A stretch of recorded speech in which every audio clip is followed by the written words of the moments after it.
पिछले वीडियो में हमने डीएनए का रेप्लिकेशन क्लियर कर लिया था। डीएनए के रेप्लिकेशन में हमने क्या देखा था कि जो डीएनए का रेप्लिकेशन होता है वो एक सेमी कंजर्वेटिव टाइप का रेप्लिकेशन होता है। सेमी कंजर्वेटिव का मतलब सीधी सी बात है कि जो न्यू सिंथेसाइज्ड यानी डॉटर डीएनए है उसमें एक डीएनए मतलब दो स्ट्रैंड में से एक स्ट्रैंड जो है वो पेरेंट डीएनए का रहेगा और दूसरा जो रहेगा वो न्यू सिंथेसाइज्ड रहेगा। उसी को आप सेमी कंजर्वेटिव टाइप का रेप्लिकेशन बोलते हैं। थोड़ा सबसे पहले हम इसको कैसे समझेंगे, कुछ डीएनए के बारे में इंफॉर्मेशन रखेंगे। सबसे पहले कुछ डीएनए के बारे में जानेंगे एंड देन इस डायग्राम को समझेंगे और फिर कैसे आपको लिखना रहेगा आंसर वगैरह उस पर देखेंगे। तो देखिए सबसे पहले क्या है कि डीएनए में मेनली 3 एलिमेंट होते हैं, एक कार्बन, हाइड्रोजन, ऑक्सीजन और नाइट्रोजन। इसमें से डीएनए के स्ट्रैंड को सिंथेसाइज करने में जो सबसे मेन एलिमेंट होता है वो क्या है, नाइट्रोजन। तो क्या है, नाइट्रोजन। तो यहाँ पर वही चीज है कि हम क्या करेंगे, एक बैक्टीरिया है जिसका नाम है ई कोलाई बैक्टीरिया को अलग अलग नाइट्रोजन के कुछ आइसोटोप्स वगैरह हैं उसमें हम उसको सिंथेसाइज करेंगे। तो जिस तरीके का हम नाइट्रोजन का आइसोटोप प्रोवाइड करेंगे जो डीएनए का सिंथेसाइज हो रहा है उसी नाइट्रोजन का यूज कर लेगा। अब क्योंकि एक मेथड है तो ये तो डीएनए के बारे में हो गया। डीएनए के बारे में मैंने क्या क्या बताया, कार्बन, हाइड्रोजन, ऑक्सीजन और नाइट्रोजन ये मेन एलिमेंट होते हैं डीएनए के सिंथेसिस में, जिसमें सबसे ज्यादा काम जो लगता है वो नाइट्रोजन का रहता है। अभी के लिए फिलहाल इसमें इतना आप रखिए। उसके बाद है क्या, नाइट्रोजन के यहाँ 2 आइसोटोप्स का यूज किया गया है, एक नाइट्रोजन 15, एक नाइट्रोजन 14। एक नाइट्रोजन 15, एक नाइट्रोजन 14। अब नाइट्रोजन 15 जो है वो हैवी नाइट्रोजन है क्योंकि आप देखेंगे वो 15 है, उसका एटॉमिक मास 15 है और 14 वाले का एटॉमिक मास 14 है। तो ऑफ कोर्स नाइट्रोजन 15 जो है वो हैवी नाइट्रोजन है, किसके कंपेयरिंग में, नाइट्रोजन 14 के कंपेयरिंग में। तो होगा क्या कि जो नाइट्रोजन 15 वाला है आपका, सबसे पहले हम उसका यूज करेंगे। अब यहाँ पर उसके बाद फिर नाइट्रोजन 14 का यूज करेंगे जनरेशन 1 में, और जनरेशन 2 में भी हम नाइट्रोजन 14 का यूज करेंगे। इसके बाद तीसरी बात, यहाँ पर हम एक सेपरेशन का मेथड जो यूज करने जा रहे हैं उसका नाम है सेंट्रीफ्यूगेशन मेथड। सेंट्रीफ्यूगेशन मेथड क्या होता है, आपने सेंट्रीफ्यूगल फोर्स पढ़ा होगा। उसमें क्या होता है, जो चीज जितना ज्यादा भारी होती है, जो चीज जितना ज्यादा हैवी होती है वो उतना दूर फेंकी जाती है, और जो चीज जितना ज्यादा हल्की होती है वो उतना नजदीक फेंकी जाती है। तो यहाँ से सीधी सी बात है कि नाइट्रोजन 15 भारी होने की वजह से दूर फेंका जाएगा और मतलब लॉन्ग डिस्टेंस पे बैंड फॉर्म करेगा, और जो नाइट्रोजन 14 है वो लाइटर होने की वजह से बहुत ज्यादा दूर नहीं जाएगा और वो बहुत कम डिस्टेंस पे बैंड फॉर्म करेगा। ये चीज अपने को पता होना चाहिए। अब चलो समझते हैं क्या कैसे है, पहले डायग्राम को। तो होगा क्या, सबसे पहले जो ई कोलाई है उसको क्या किया गया, नाइट्रोजन 15 का इन्वायरमेंट दिया गया, नाइट्रोजन 15 के मीडियम में उसको प्रॉपर ग्रो किया गया। तो क्योंकि वहां डीएनए के सिंथेसिस के लिए उसके पास कौन सा, नाइट्रोजन 15 का मीडियम है, तो उसने नाइट्रोजन 15 का यूज करके अपना डीएनए बना लिया। यानी ये जो डीएनए है, क्योंकि ये नाइट्रोजन 15 के मीडियम में रहा है इसलिए इसमें नाइट्रोजन 15 के मतलब एलिमेंट्स पाए जाएंगे।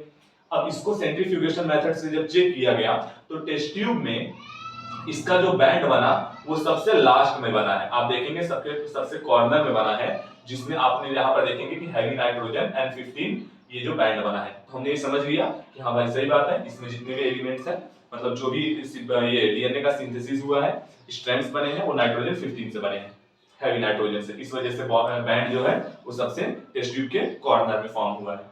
ठीक, अब हुआ क्या, 20 मिनट के बाद ई कोलाई बैक्टीरिया जो है वो 22-25 मिनट के बाद अपना क्या करता है, रेप्लिकेशन परफॉर्म करता है, मतलब खुद को रिप्लिकेट करता है और अपने डॉटर डीएनए में कन्वर्ट करता रहता है। अब फर्स्ट जनरेशन में हुआ क्या, फर्स्ट जनरेशन में इसने वहां से N15 मीडियम से उसको निकालकर N14 मीडियम में रख दिया गया।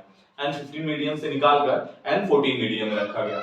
जब N14 मीडियम में रखा गया तो अब डीएनए का जब रेप्लिकेशन परफॉर्म होने लगा तो उसको N15 तो मिला नहीं। ध्यान सुनिए, पहले जनरेशन में N15 था लेकिन दूसरे जनरेशन में हम N14 में रख दिए। तो यहां पर हुआ क्या, एक जनरेशन, ध्यान दीजिए,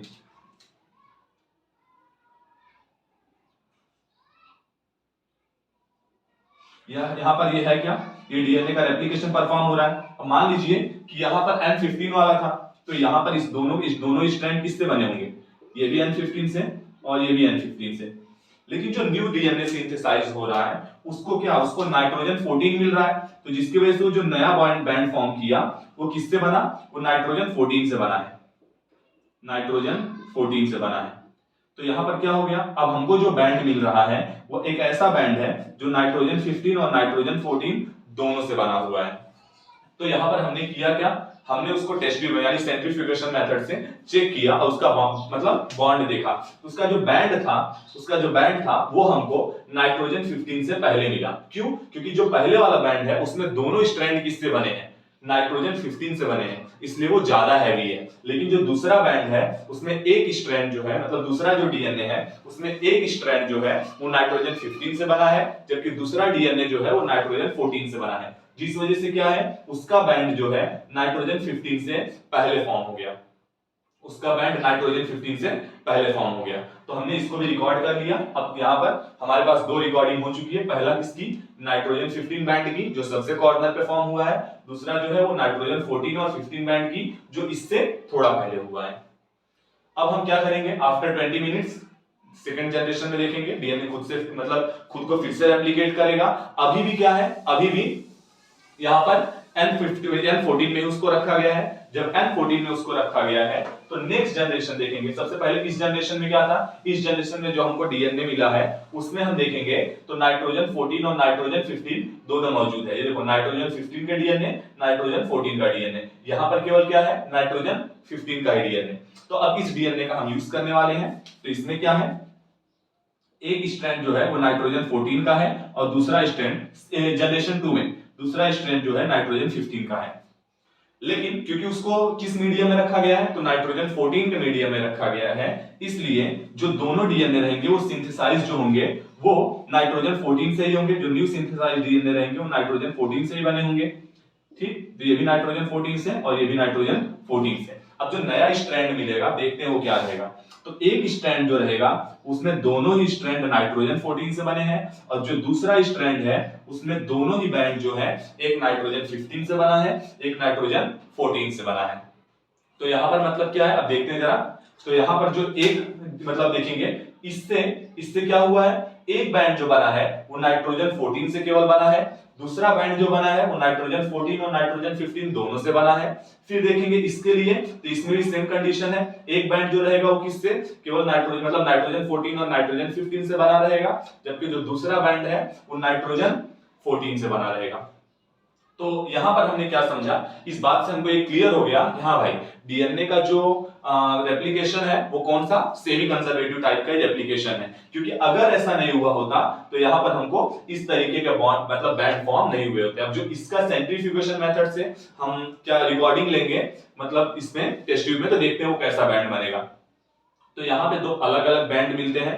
पहला बैंड जो रहेगा वो हमको नाइट्रोजन 14 का मिलेगा और दूसरा बैंड जो रहेगा वो हमको नाइट्रोजन 14 और नाइट्रोजन 15 का मिलेगा। समझते हैं कैसा बैंड बनेगा। देखिए तीन तरह के बैंड हमने देख लिया है। एक नाइट्रोजन 14 का बैंड जो सबसे आगे बनेगा, सबसे आगे क्यों, क्योंकि वो जो मतलब दोनों जो उसमें है स्ट्रैंड वो नाइट्रोजन 14 से बने, तो सबसे ज्यादा लाइटर यानी सबसे ज्यादा हल्का वही होगा। तो सबसे आगे नाइट्रोजन 14 का बना है और इसके बाद नाइट्रोजन 14 और नाइट्रोजन 15 का बनेगा। क्यों, क्योंकि इसमें एक स्ट्रैंड जो है वो नाइट्रोजन 14 का है जबकि दूसरा स्ट्रैंड जो है वो नाइट्रोजन 15 का है। तो दूसरा बैंड जो बनेगा वो नाइट्रोजन 14 और 15 का बनेगा। और सबसे लास्ट, क्योंकि वो सबसे ज्यादा हैवी है इसलिए नाइट्रोजन 15 का बैंड सबसे लास्ट में बनेगा। और इस मेथड से हमने क्लियर कर लिया है कि हाँ भाई ये जो रेप्लिकेशन है ये सेमी कंजर्वेटिव टाइप का ही रेप्लिकेशन है। अगर ऐसा नहीं हुआ होता तो यहाँ पर हमको दो नया बैंड मतलब एक बोला जाए, क्योंकि यहाँ पर जो बैंड अकेला था, जो बैंड यहाँ पर अकेला था यानी नाइट्रोजन 14 अकेला था, वो यहाँ डबल कैसे हो गया। तो सीधी सी बात है कि एक तो इस जनरेशन से आया और दूसरा जो है वो पेरेंट मतलब एक तो पेरेंट जनरेशन का और दूसरा जो न्यू सिंथेसाइज्ड हुआ। जो इस जनरेशन से आया है, जो इस जनरेशन से आया उसमें ऑलरेडी नाइट्रोजन 14 का एक बैंड प्रेजेंट है और इस जनरेशन में जो आया क्योंकि वो नाइट्रोजन 14 के मीडियम में ग्रो हो रहा है तो इसमें भी नाइट्रोजन 14 का प्रेजेंट हो गया। तो इस तरीके से, और यहाँ पर देखेंगे दूसरा ये समझा रहा है कि भाई एक जो है वो पेरेंट का हमेशा रहेगा ही, जबकि दूसरा जो रहेगा वो हमेशा न्यू सिंथेसाइज्ड होगा। एक बैंड जो रहेगा वो हमेशा पेरेंट बैंड रहेगा जबकि दूसरा बैंड जो रहेगा वो हमेशा न्यू सिंथेसाइज्ड रहेगा। तो ये हमारा डायग्राम हो गया। अब आते हैं थियरी पे। तो थियरी में यही बात लिखा गया है कि जो newly formed daughter DNA molecule रहेंगे, one strand is old and one strand is new synthesized, कि जो हमारा नया डीएनए का डॉटर मॉलिक्यूल रहेंगे, मतलब जो नया डीएनए बना रहेगा, उसमें हमेशा एक बैंड जो रहेगा वो ओल्ड रहेगा यानी पेरेंट का रहेगा, जबकि दूसरा बैंड जो रहेगा वो हमेशा क्या रहेगा, न्यू सिंथेसाइज्ड रहेगा, नया बना हुआ रहेगा। इसके बाद यहाँ पर बोला है इसी टाइप के रेप्लिकेशन को सेमी कंजर्वेटिव रेप्लिकेशन बोलते हैं। फिर बोला है एक्सपेरिमेंटली इसको यहाँ पर मेसेल्सन एंड स्टॉल ने क्या किया है, एक्सपेरिमेंटली इस बात को प्रूव किया है, और उन्होंने देखो क्या क्या लिखा, वही सारी चीज जो हमने पढ़ा है। यहाँ पर एक तरह के सॉल्यूशन का यूज किया गया है जिसका नाम है सेसियम क्लोराइड, बहुत लोग कैसियम क्लोराइड बोलते हैं, सेसियम क्लोराइड। तो यहाँ पर है क्या कि आप देखेंगे कि जो ई कोलाई बैक्टीरिया है उसको सबसे पहले क्या किया गया, नाइट्रोजन 15 में ग्रो किया गया। फिर नाइट्रोजन 15 में ग्रो करने के बाद यहाँ पर नाइट्रोजन 15 में ग्रो हुआ, उसके बाद उसका जो डीएनए रहा उसको सेसियम क्लोराइड में 6 मोलार सॉल्यूशन का ये था, सेसियम क्लोराइड में प्रॉपर ये करके उसको इक्विलिब्रियम डेंसिटी ग्रेडियंट बैंड यानी सेंट्रीफ्यूगेशन मेथड से उसके पोजीशन को रिकॉर्ड कर लिया गया। कहां पर, टेस्ट ट्यूब में, कि उसकी पोजीशन क्या रहेगी। एंड देन क्या किया गया, अब उस ई कोलाई बैक्टीरिया को नाइट्रोजन 14 के मीडियम में ट्रांसफर कर दिया गया और रेप्लिकेट करने के लिए अलाउ कर दिया गया। तो यहाँ पर वही बोला है कि देन ई कोलाई बैक्टीरिया को ट्रांसफर कर दिया गया नाइट्रोजन 14 में एंड देन अलाउ किया गया रेप्लिकेट करने के लिए, किसमें, फर्स्ट जनरेशन और सेकंड जनरेशन में। अभी देखते हैं कि फर्स्ट जनरेशन और सेकंड जनरेशन में क्या होता है। तो यहाँ पर फर्स्ट और सेकंड जनरेशन में अलाउ कर दिया गया रेप्लिकेट करने के लिए। तो यहाँ पर जब फर्स्ट जनरेशन में क्या किया गया, जो भी हमको मतलब मिला, जो भी हमारा एक्सपेरिमेंट हुआ उसके हमने बैंड को क्या कर लिया, रिकॉर्ड कर लिया टेस्ट ट्यूब पे, कि हमको कहां से कहां तक वो बैंड मिल रहा है मार्क कर लिया। तो यहाँ पर वही है कि डेंसिटी ग्रेडियंट बैंड से उसकी पोजीशन को रिकॉर्ड कर लिए, किसमें, कि हमको फर्स्ट जनरेशन में क्या मिल रहा है और सेकंड जनरेशन में क्या मिल रहा है। मतलब फर्स्ट जनरेशन में जो डेंसिटी बैंड मिला, सेकंड जनरेशन में जो डेंसिटी बैंड मिला, वो दोनों को हमने क्या कर लिया, रिकॉर्ड कर लिया। फिर क्या हुआ, देखते हैं फर्स्ट जनरेशन में क्या हुआ और सेकंड जनरेशन में क्या हुआ है। तो फर्स्ट जनरेशन में बोला गया है कि हमको नाइट्रोजन 14 और नाइट्रोजन 15 ये दोनों के बैंड मिलते हैं, मतलब नाइट्रोजन 14 का ही बैंड मिला है और नाइट्रोजन 15 का ही बैंड मिला है, ठीक, क्योंकि एक बैंड किसका था, पेरेंट का था। हाँ, तो यहाँ पर नाइट्रोजन 14 और नाइट्रोजन 15 दोनों के बैंड मिलते हैं and its position was recorded, और उसके पोजीशन को रिकॉर्ड कर लिया गया कि नाइट्रोजन 15 के थोड़ा पहले आएगा, क्योंकि उसमें एक स्ट्रैंड जो है वो किससे बना है, नाइट्रोजन 14 से बना है, दूसरा जो है वो नाइट्रोजन 15 से बना है। तो सीधी सी बात है, इससे हल्का होगा। तो उसके बाद क्या किया गया, सेकंड जनरेशन, यानी इस जनरेशन में, जब इस जनरेशन में आफ्टर 20 मिनट ये रेप्लिकेशन हुआ, तो फिर क्या हुआ देखते हैं। एंड मतलब एक तो नाइट्रोजन 14 मतलब प्योर नाइट्रोजन 14 का वो मिल गया, केवल मतलब दोनों स्ट्रैंड किससे बने रहेंगे, नाइट्रोजन 14 से बने रहेंगे। तो एक तो नाइट्रोजन 14 का मिला और दूसरा क्या है, नाइट्रोजन 14 और नाइट्रोजन 15 ये दोनों का मिला। तो दूसरा जो डीएनए है वो नाइट्रोजन 14 और नाइट्रोजन 15 दोनों का मिला है। तो वही लिखा है कि ये दोनों बैंड मिले हैं और फाइनली उनकी भी पोजीशन को रिकॉर्ड कर लिया गया। और ये बात एकदम सही बोलता है कि हाँ भाई, जो ये रिएक्शन है वो कैसा रिएक्शन है, तो सेमी कंजर्वेटिव टाइप का रेप्लिकेशन है। ये कैसा रेप्लिकेशन है, सेमी कंजर्वेटिव टाइप का रेप्लिकेशन है, क्योंकि अगर ऐसा नहीं हुआ होता तो आप ही बताइए, हमको यहां पर अगर ऐसा कुछ मिल रहा है तो यहां पर कैसे मिल गया। इसका सीधा मतलब है कि हमको यहां से चलकर, मतलब यहां से एक पेरेंट चलकर यहां आया, एक पेरेंट चेन चलकर यहां आया, और इसके बाद वही पेरेंट चेन नेक्स्ट जनरेशन में भी क्या कर रहा है, दिखाई दे रहा है।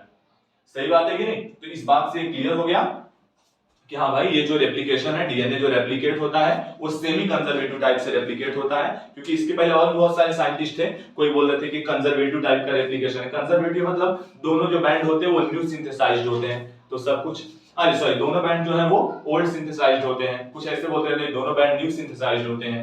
तो यहाँ पर सेमी कंजर्वेटिव ने प्रूव कर दिया कि नहीं भाई, एक बैंड जो है वो पेरेंट का रहेगा, जबकि दूसरा जो रहेगा वो न्यू सिंथेसाइज्ड रहेगा। पेरेंट बैंड जो पिछले जनरेशन का रहेगा और एक न्यू सिंथेसाइज्ड रहेगा। तो आपको क्लियर हुआ कि एक्सपेरिमेंटल जो मतलब डीएनए रेप्लिकेशन जो है वो एक्सपेरिमेंटली कैसे प्रूव किया गया कि वो सेमी कंजर्वेटिव टाइप का रेप्लिकेशन है। बोलो। तो अगले जनरेशन मतलब अगले वीडियो में हम क्या करने वाले हैं, प्रोटीन सिंथेसिस में हम देखेंगे, मतलब अपना प्रोटीन सिंथेसिस कैसे होता है, उसमें ट्रांसक्रिप्शन और ट्रांसलेशन ये दो मेथड है। ट्रांसलेशन में भी मतलब ट्रांसलेशन में एक छोटा सा टर्म रहेगा, क्या है वो, ट्रांसलोकेशन, वो भी देखेंगे। मे भी 2 वीडियो लगेगा।